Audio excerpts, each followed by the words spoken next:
Hi, I'm Jim Stroud, and this is my podcast.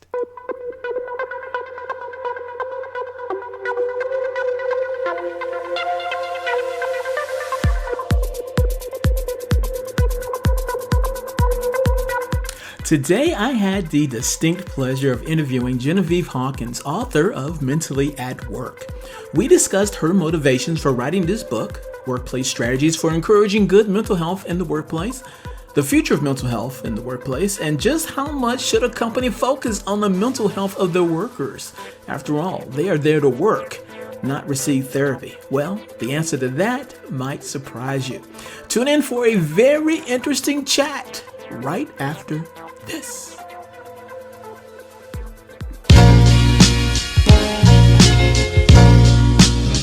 Hey, guess what? I will be speaking at SourceCon in Minneapolis about the impact of AI on the recruitment industry. It's been a long time since I spoke in public, thank you COVID, but I'm back on the circuit now. If you want to see my triumphant return to the stage or my spectacular failure, time will tell. Meet me at SourceCon in Minneapolis, September 21st through September 22nd. Register now because tickets are going fast. And when you do register, use the code JSSSCFLL23 to get 10% off the ticket price. I'll say it again because it was a mouthful. Use the code JSSCFLL23 to get 10% off the ticket price. I'll say it again. Never mind. Just look at the podcast description. The discount code and the link to register is there for your convenience. Now, will I see you soon at SourceCon? I hope so. SourceCon, here I come. Hello and welcome once again to another exciting episode of the Jim Stroud podcast. Today we have a very special guest. Tell us, who are you and what do you do? Oh, Jim, I love it when you say special guest. I feel like there's a real pressure to go, I'm amazing. Don't know whether I am that special. So, hey, Jim, I'm Genevieve Hawkins, and I am the author of Mentally at Work. And I'm here. And so I guess it's kind of a bit of a what do I do? And can I tell you, this is the first time I get to say this on a podcast because right now what I do is I'm an executive on sabbatical writing my second book. Nice.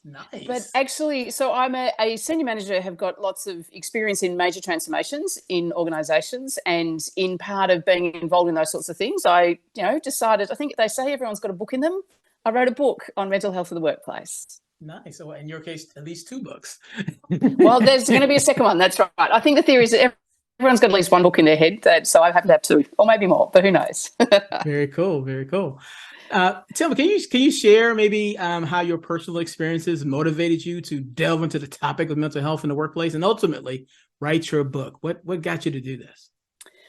Yeah, look, there's so many different kind of things that came together to finally say, yes, actually, I probably should put this down in paper. So I originally studied as an occupational therapist.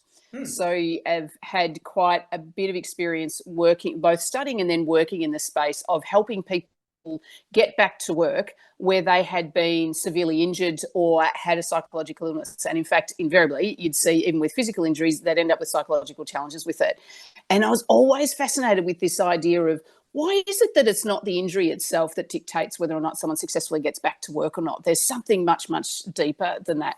So I've always had this fascination with how the human brain works and how it is that some people thrive and some people barely survive within a workplace. So I've always read extensively in the space, interested in it, continue to work in it. And I had the opportunity to do a major piece of work in one of the organisations that I worked with in actually running the health, safety and well. So I was a general manager of health, safety and wellbeing for 4 years. And as part of that, introduced a program in mental health in the workplace because I was like, oh my goodness, people aren't talking about this stuff and we need to, because we need to prevent things from happening in the first place. And so really that, and that opened up such amazing conversations with leaders when we started talking about, here are the things that you can proactively do. This is not a wait to see that something goes wrong and then try and fix it. That there's so much we can do. And then actually when I was moving on from that role, it was my team that said to me, you need to write this book. You need to get out what's in your head onto paper so that others can benefit from it when you move on to something else. So that's why I wrote the book. Well, I'm glad you did. I was telling someone previously that, back in my day, you didn't have that much of attention on mental health. It was like, walk it off, be a man. And now it seems like people are taking mental health much more seriously these days than they have in maybe decades prior. Is that the case in Australia? Or has mental health always been taken seriously? It absolutely is the case in Australia that it's taken far more seriously now than it had been. So I certainly hear from some people that perhaps Australia has been somewhat ahead of the curve in talking about mental health a bit before everyone else. But I think COVID has changed that for everyone. Sure. And so that whole sense of the uncertainty that the whole world got faced when COVID started to hit, and COVID hit at the same time as we've started to see such changes in our climate. And so uncertainty in terms of how we're managing environmentally. We've got some fairly significant disruption from a war perspective across the world. So there's a whole range of different things that have happened over these last few years. And I kind of say it's kind of tilted the world on its axis really a bit in terms of people feeling more anxious, more uncertain about what it is that's going on in the world. And so I think that has helped, even though it's horrible to have all of these things going on, that's actually helped to force the conversation up and to start talking about it more, in a healthier way, to go, what is it that we need to do? And because I think I've said, for years, you'd go, people generally know that if they eat donuts and smoke cigarettes every day, at some point that's going to come back to bite them. They kind of go, yeah, it might be hard to stop it, but people get physically what they have to do to look after their physical health. But the mental health side of things, as you see, people go, just walk out, I don't want to know about it, or that doesn't happen to me, compared to people actually understanding that every single one of us has our mental health as same as our physical health, and we need to do things to look after both. Do you think that you mentioned COVID-19 and then everybody switched to working remote out of necessity? Do you think that helped to make mental health much more of a priority for companies? And as people, because right now over here, presumably over there, but over here, I think a lot of CEOs are saying, we're paying how much in office space that we're not using? No, everybody come back. We're stuck in this lease. You got to come back, right? So do you think that the workers who are rebelling against the return to the office movement that a lot of leaders are trying to make happen, do you think that's going to make mental health even more acute, more pronounced? Or are we going to have more mental health issues because leaders are trying to get people to come back to the office where people may have more of a comfort level being at home? Do you think that's going to exacerbate any kind of mental health issues en masse? If I'm being ambiguous enough. Yeah, no. It's an interesting question, because I think that, as you said, the force to work from home was forced because of COVID, and it's, as is with anything, as my wise mother would say, nothing's without cost. That there's benefits that you get from a change, and then there's downsides of it. And I think in the context of what's happening now, and this grappling between work from home, work in the office, that people would have said during COVID, there were all sorts of positives that came out of working from home. Mm-hmm. And people are like, oh my goodness, this is amazing, because I'm not losing all of these hours in commuting. So I can actually do the exercise that I was struggling to do beforehand, and I can do that instead of the commute. Or I can actually, I was talk about, I love slow cooking, and so I love the fact that at lunchtime I'd go, I'm going to put something in the slow cooker for dinner, and it's great, so that dinner's just ready, and I don't have to hurry up from work. So there's benefits from that. I think that there's there's kind of a couple of different questions there in terms of the impacts on. There's a transition impact from a mental health perspective, and then there's a what's our new norm, and how's that best new norm work? Because I know even personally, at the point at which we started to say, this is back when I've only just stopped going, I've just only just gone on sabbatical, but when we were starting to get people back into the office, even personally, I was like, oh, like that's an effort.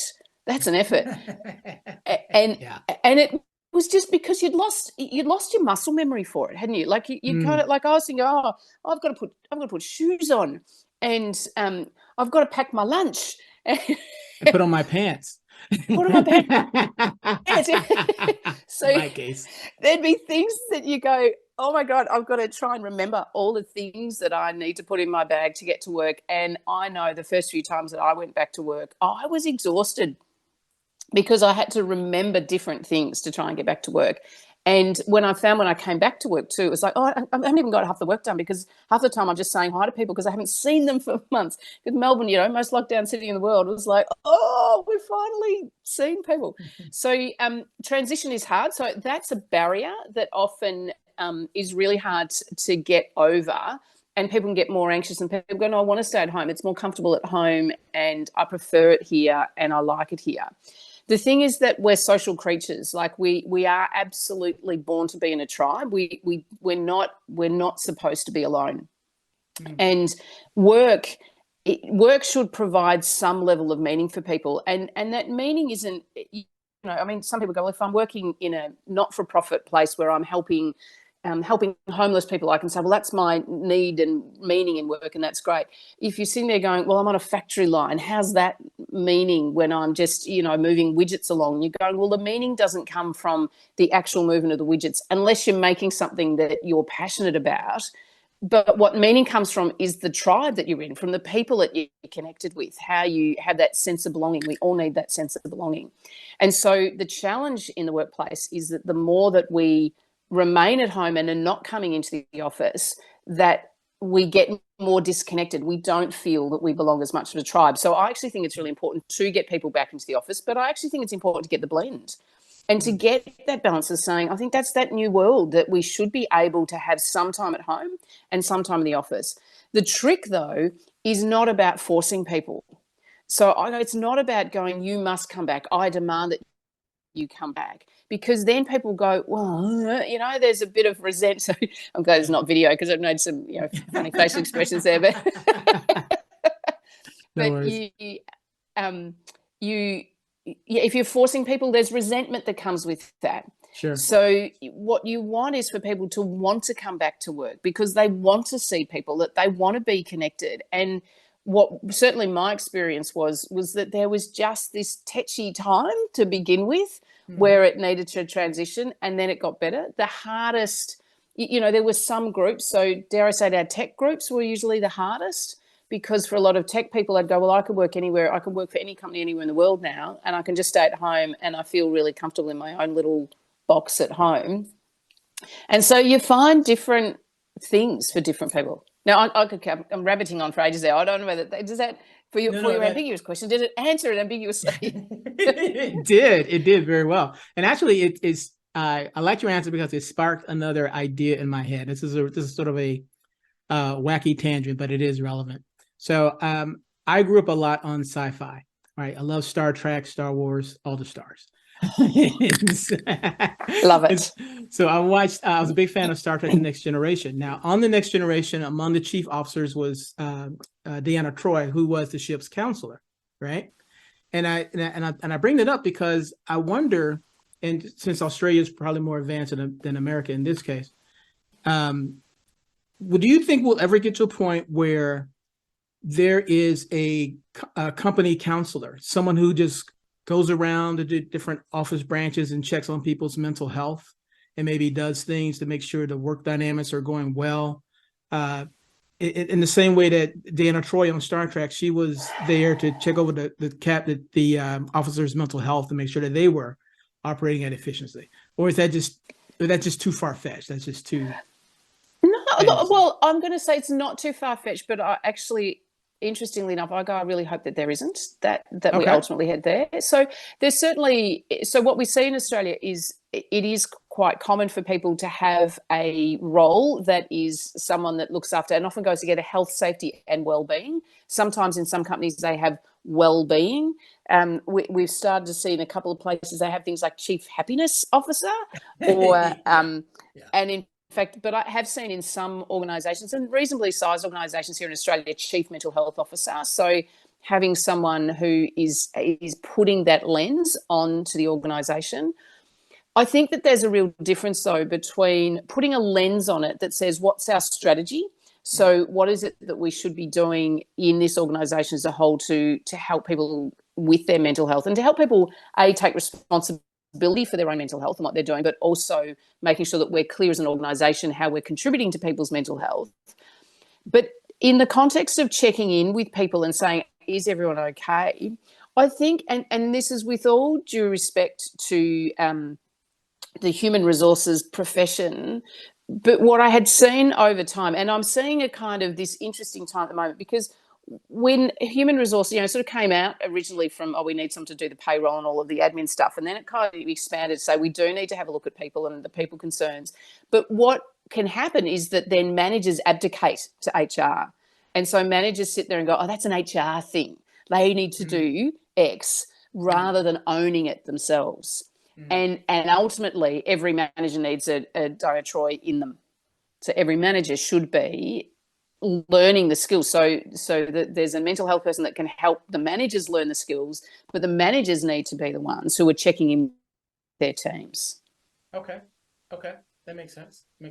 Good answer. Good answer. With your background in senior management, what unique insights can you offer about the challenges that leaders are likely to face in fostering a mentally healthy work environment as we move forward? Yeah, lots of challenges. Because I think, so when I wrote the book, I wrote the book pre-COVID. In fact, I published, by the time I got to publish it, COVID had hit. And so ironically, it kind of hit at the right time because everyone started talking about it.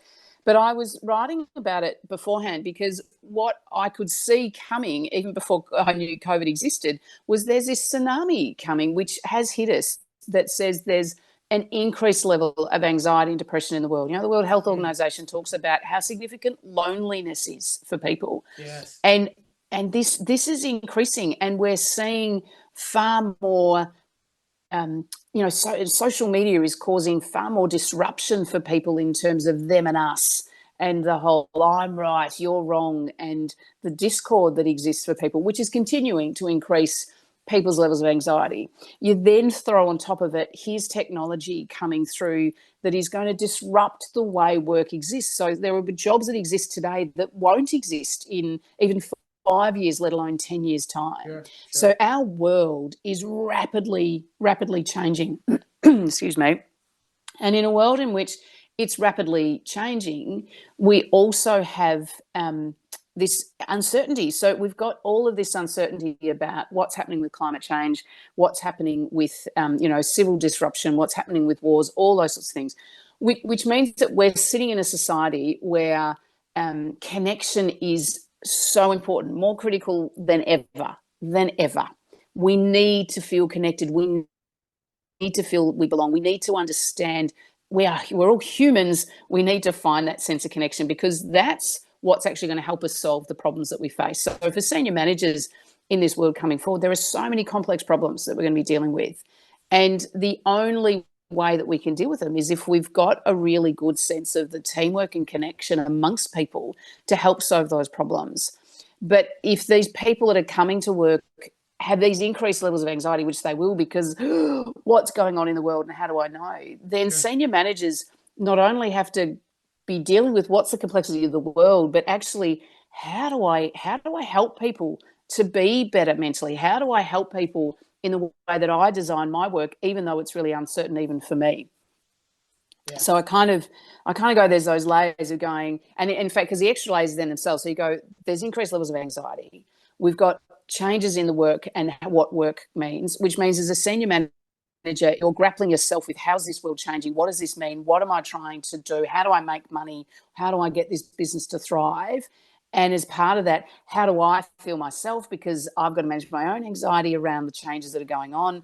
And then, goodness me, I'm trying to then work with a group of people where anxiety is much higher than it used to be. So it's big. So I think, read my book. That's a starting point, senior managers, to start getting your ideas around what do you need to do. That is interesting. Every time you say something, it sparks another idea in the back of my mind. I'm thinking about, to your point, how much the world is changing. In addition to the problems you mentioned, I'm also thinking, Russia and World War III may be around the corner. Who knows? It's a very real possibility, unfortunately, at this case. And then I've also seen recently data around the rise of antidepressant usage. And that's a concern too. But I find myself sort of on this on the fence in a certain way, and I'm gonna channel I'll be the devil's advocate here for a second. Go So for it. when you have such an outward need to quell so much of the world's problems, because we live in a society, no man's an island, that kind of thing. But then you also have to balance that with I have a business. I'm running a business and I need to make a profit. I need to make things better for our shareholders. And I want my workers to be happy. But at the same time, I'm not their nanny. And we need to get these widgets done and crank out more widgets and then more widgets so that the lights stay on and we can make a profit. So for the HR leaders who are listening, or for maybe even the C-suite who may be listening, how do you qualify how much of your attention and effort should be on the mental health, the good mental health in your workplace versus everything else that needs to be done? Does that make sense? Yeah, no, it does. It does. So let me perhaps, there's a couple of different perspectives that I'll take on it. The first one is when I talk to business leaders around their role, and bear in mind, so I mean, I've spent the last my decades in corporate, space and making money, like kind of, and it's part of, and in fact, it's why I wrote the book, because part of writing the book was saying I want to write it as a senior leader for senior leaders, because I go, I'm commercially minded. I want to make sure that we actually run the business and get the money that we need to. But you need to understand that your role juggles three balls. And these three balls are task, team, and individual. So you have this task, and whatever that, in making money, let's call it making money, but saying that this is your job, right? You go, this is the business and I've got to get a certain amount of widgets out. I've got to do X, Y, Z. That's my task. I need to do that. There's this other ball called team, and you go, I have this team, and actually if I want them to do that task, I've got to get them to be able to work effectively together to do that. So I need to understand a bit about who they are, how they work together, what's the best combination of people, how do I motivate them and keep them engaged in order to get the task done that I need. And then the third ball is individual in terms of yourself, and saying you need to be conscious about how you look after yourself and how you show up. Because if you're just showing up going, get a task done, get a task done, get a task done, you're not actually going to get the best stuff done for you. You're not going to get your team engaged in the best way. And if you're only intellectualizing, and which some leaders do, like I see managers that go, you understand intellectually that people are important, but you don't really understand in your heart that people are really important. And so you don't treat them decently, but also you're not looking after yourself within it, because you're so driven by a dollar, or you're so driven by a goal that you miss what it means in the magic that you create if you get people connected. So there's this whole level of I love the economic principle. It was Stephen Covey Jr. that talked about this economic principle of trust: high level of trust, low cost of doing business; low level of trust, high cost of doing business. And great book he wrote, Speed of Trust, which shows all of these examples of businesses where you go, if you don't have that sense of trust with your team, if you don't have that way of working, it's not going to work. So that first one is saying there's three balls that you juggle, and if any one of those balls gets too big, actually it's really hard to juggle them when they're really different sizes. So you've actually got to understand that this is a balancing act, and the balancing act gives you the best long-term results. So that's kind of the first part. The second part, in terms of not being a nanny or not, I think the easiest way to think about this is on physical health, because it's kind of almost more concrete for people to understand it from a physical health perspective, and then you can think about it from a mental health perspective. So from a physical health perspective, I sit there and go, well, I'm not responsible for whether or not you smoke cigarettes and eat donuts. Like, that's your choice if that's what you're doing. I want to know, you've got to take responsibility, and everyone should hear that message all the time. It is your health, whether it's your physical health, whether it's your mental health, it is your health. You need to look after it. You need to take actions. You need to take what it takes to look after yourself. Now, I can help you potentially, and this is what organisations start with, is going, let me give you some information. So let me give you some information so you might understand a little bit more about what it means to look after your health. But, mate, you need to do that. But I can choose to not have just all completely fried food in the cafeteria where you eat. I can choose to think about how I design my work so that I do make sure that you actually do have a break to go and eat something healthy. that I can choose how I design the work. So I'm not expecting you to be sitting in front of your computer for 14 hours a day, where I can see why you'd be smoking your cigarettes and eating your donuts all the time, because I'm placing such pressure on you in how I've designed the work that you don't have the time to go and do the physical exercise. Now, I'm not going to sit there and go, I'm not going to give you a gym membership. I mean, some companies do, and I go, don't. You know, people have to take their own responsibility for that. So I'm not going to drag you down and go, Jim, we need to go and exercise all the time, mate, because that's what's really important for you. You need to do that. But I should be creating the environment in which those choices that you make are easier to make. Okay. And so it's the same from a mental health perspective. You go, everyone has to own their own mental health. Absolutely, they have to own their own mental health. But the question is, can I give you some information as a manager so that you understand what it takes to look after your mental health? And can I think about some of the things that I create in the workplace in how I design work so that the actual work itself is healthy rather than unhealthy for you?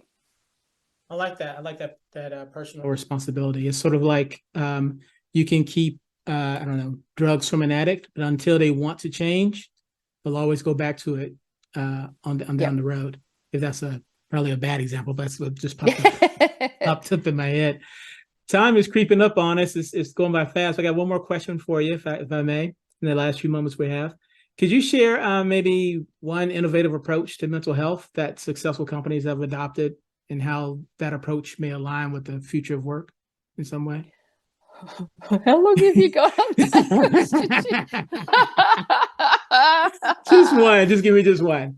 Well, I was going to say here's kind of two extremes of stuff, because I'd go, okay.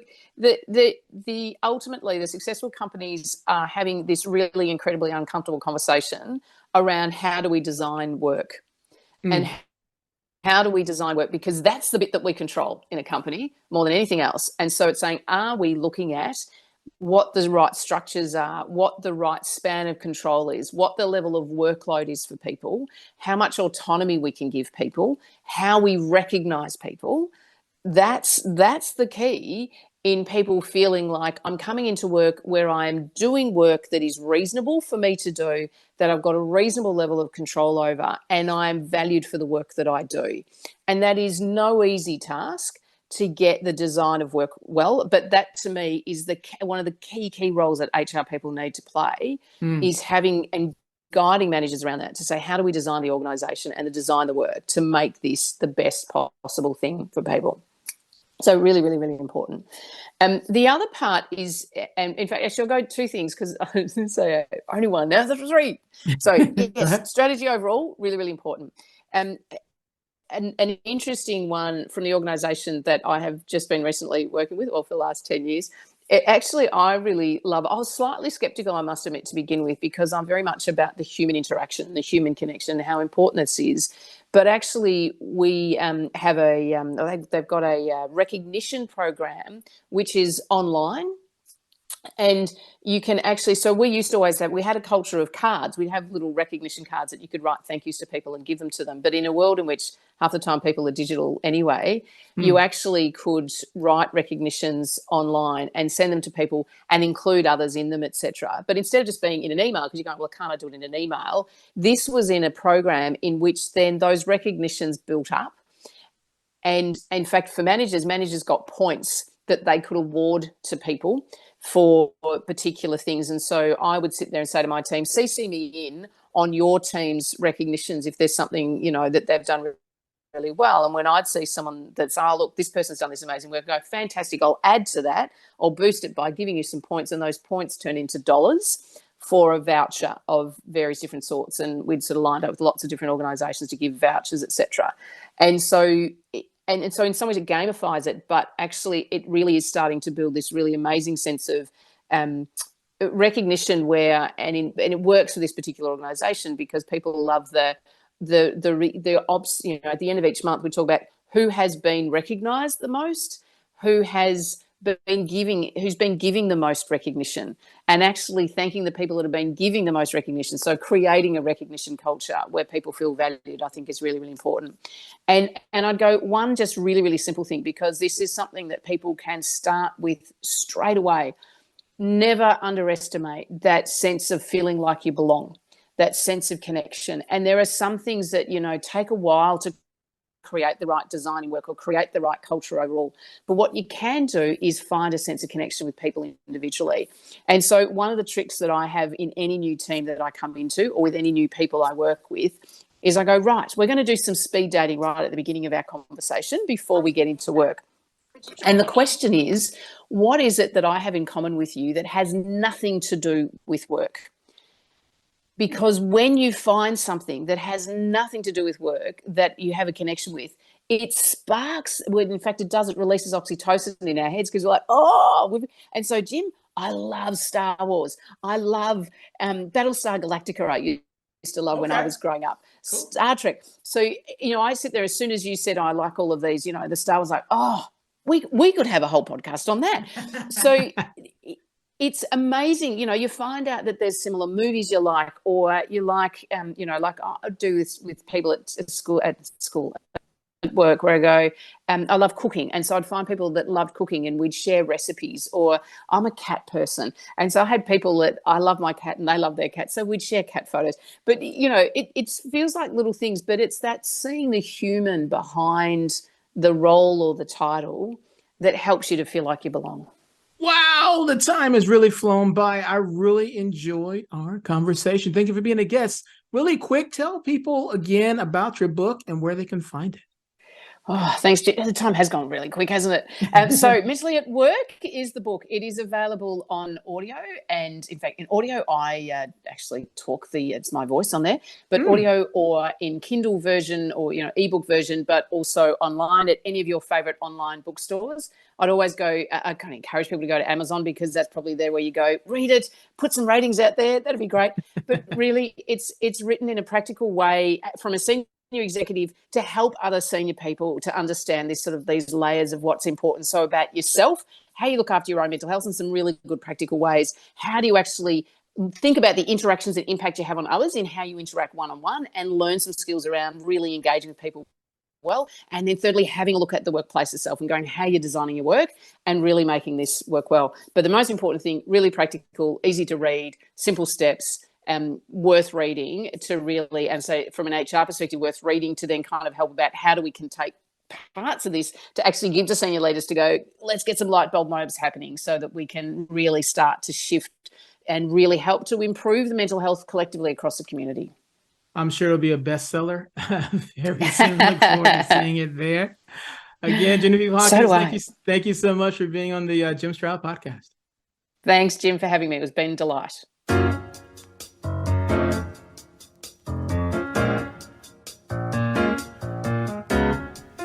Well, my time is up. I thank you for yours. I'll see you again real soon right here with a brand new episode of the Jim Stroud Podcast. If you have any questions, comments, or concerns, feel free to reach out to me. I can be reached by email at jimstroud@jimstroud.com. And one last favor, if I may ask, please rate this podcast. 5 stars is preferred, but please comment with your honest opinion. I really appreciate that. All right? Okay, until next time, bye-bye.